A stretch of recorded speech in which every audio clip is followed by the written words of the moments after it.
Most of us have people who came here from somewhere else. And they came here because they believed that our country amounted to something that was bigger than a piece of land. It was an idea. The land mattered. You know that in Iowa. It's the biggest swath of land in North America with more than 20 feet of topsoil. That there are all these issues, as Hillary said, that keeps us awake at night. Keep us awake at night. Most important for all of America is this exploding epidemic of prescription drug abuse morphing into heroin, where in many small towns in rural America now the street value of heroin is less costly than buying OxyContin, Vicodin, or any of those other opiates.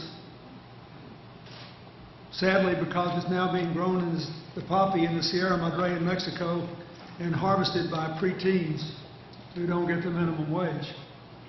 Since there is a right to keep and bear arms, which there is, for hunting, sports shooting, and protection, that right is so absolute we should never be inconvenienced while we allow people to exercise it in a way that keeps the rest of us safe.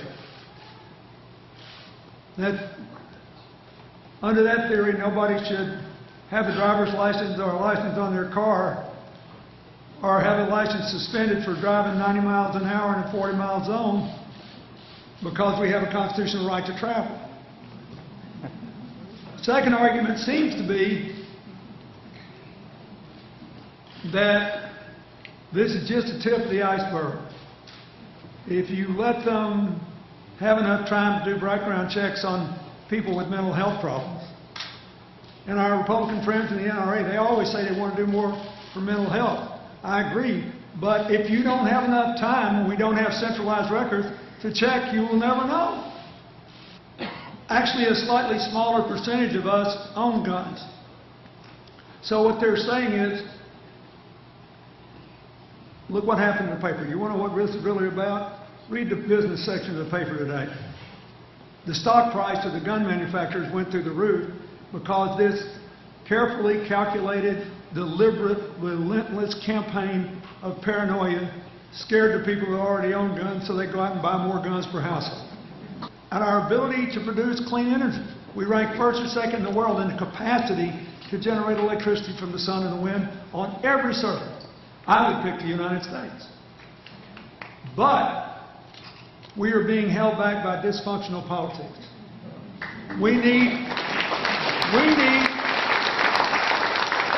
something that helps the struggling and the striving and helps the successful to make money by investing in people instead of speculating on it with other rich people.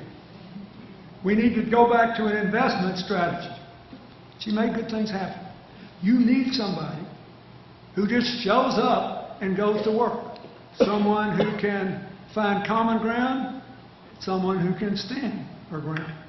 Someone who understands national security and keeping us safe, but knows you've got to keep big bad things from happening and make good things happen.